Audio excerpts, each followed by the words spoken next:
po ang lahat. Magandang gabi po sa inyong lahat. Ano kaya ang gagawin mo kung ikaw alam mo ang magiging kamatayan mo, ang oras at araw ng pagkamatay, at ang paraan ng iyong pagkamatay? Anong mararamdaman mo? Siguro sa ating mga tao, ang ating pakiramdam, ang mangingibabaw ay takot. Habang papalapit ang ating kamatayan, matatakot tayo. Mag-aalala tayo. Yun po kasi ang natural tendency ng tao. Sa isang nakaambang panganib o kamatayan, takot ang nangingibabaw. Takot ang nangingibabaw. Ang iba nga siguro kung alam nila ang oras at araw ng kanilang kamatayan ay pipilitin pa nilang iwasan ang kamatayan na iyon. Pipilitin pa nilang pigilan ang oras at araw ng kamatayan na iyon. Pero para kay Jesus, alam niya ang kanyang magiging paraan ng pagkamatay at kung kailan siya mamamatay, pero hindi siya natakot. Hindi siya natakot. Bagkus, naging determinado pa siyang tanggapin ito ng buong puso. Para kay Jesus, ang kaniyang magiging kamatayan, ang araw, ang oras, ang paraan ng kanyang pagkamatay ay isang paraan. Una, ng kanyang pagpapakita, ng kanyang dakilang pagmamahal sa Diyos Ama. Gagawin niya ang lahat upang masunod lamang, magawa lamang ang misyon na ibinigay sa kanya ng Diyos Ama. Pagmamahal sa Diyos Ama. At ang pangalawa, pagmamahal sa tao.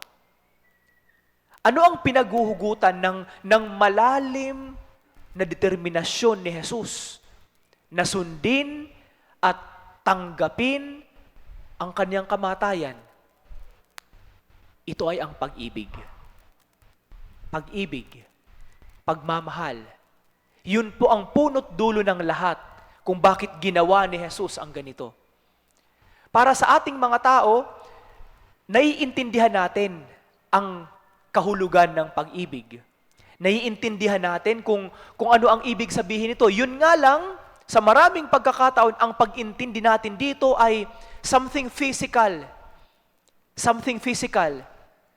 Iniibig ko ang isang tao, gagawin ko, ipapakita ko sa kanya kung papaano ang pagmamahal ko sa kanya. Pupunuin ko siya ng mga material na mga bagay. May ibang mga tao naman, para sa kanila ang pag-ibig, it's something sexual. Kapag nakuha ko ang gusto ko sa kanya, makuha ko ang kanyang katawan, minamahal ko siya. Pero para kay Jesus, hindi po ganun at mas malalim pa ang kahulugan ng pag-ibig para sa Kanya. Ito ay ang paggawa ng mga bagay na ikabubuti ng iba at hindi ng kanyang sarili. At ito ang ipinakita ni Jesus, ang kaniyang determinasyon na gawin ang lahat upang sundin ang kalooban ng Diyos Ama at ipakita ang kanyang pagmamahal sa tao. Now, speaking of determinasyon,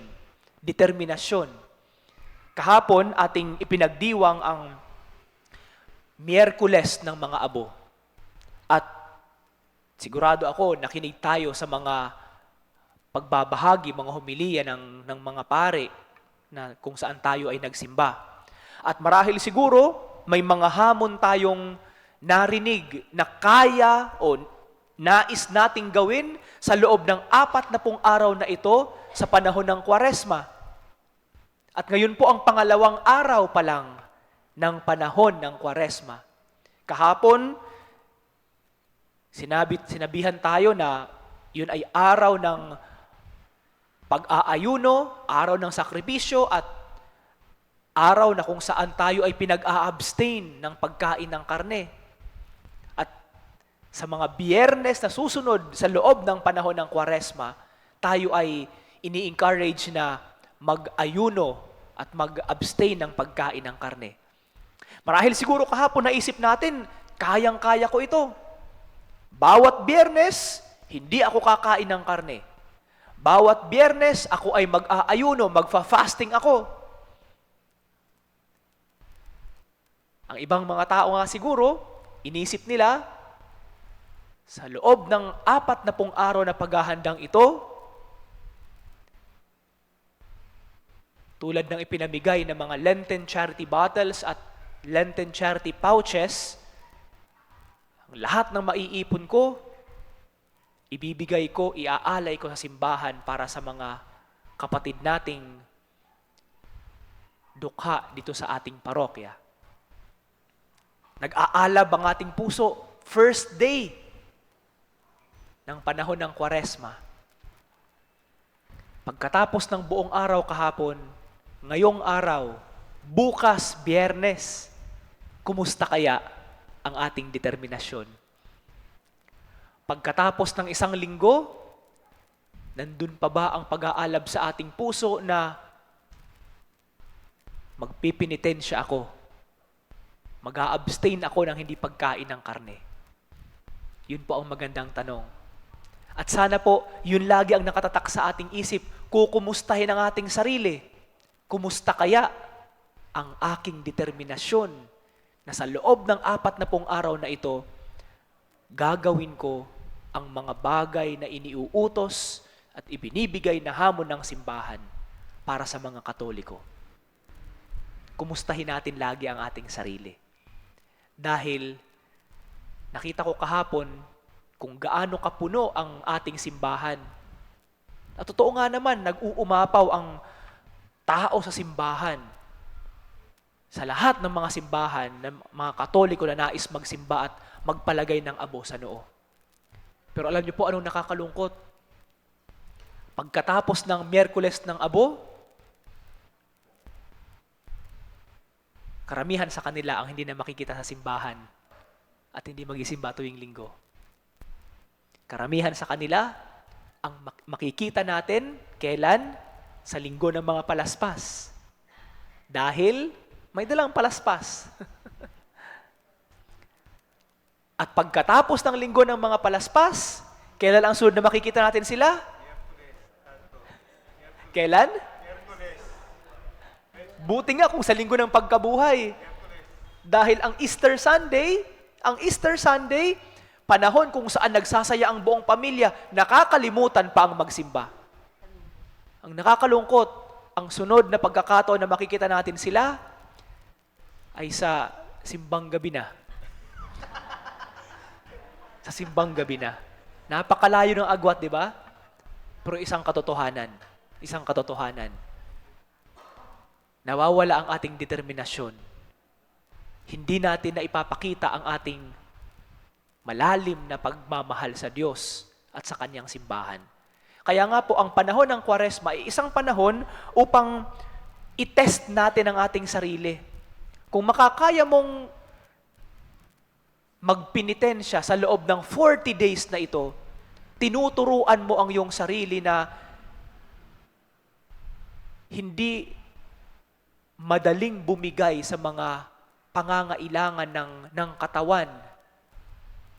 Sa loob ng 40 araw na ito, tinuturuan mo ang iyong sarili na ikaw ang magiging amo o master ng iyong sarili at hindi ang iyong mga appetites, hindi ang iyong mga pangangailangan. Kaya nga, ang utos sa atin, mag-ayuno, mag-abstain. Pero sa unang Biyernes pa lang, nakalimutan na natin agad na, Biyernes pa lang ngayon, kumain na tayo ng karne, hayaan ko na. Nawala na agad ang ating determinasyon. Yun po ang magandang paalala sa atin. The following day after ng Ash Wednesday, yun ang unang paalala sa atin ng Ebanghelyo. Kumusta ang determinasyon mo? Sa loob ng 40 araw na ito, gagawin mo ang mga bagay na iniuutos ng ating pananampalataya at ng ating simbahan.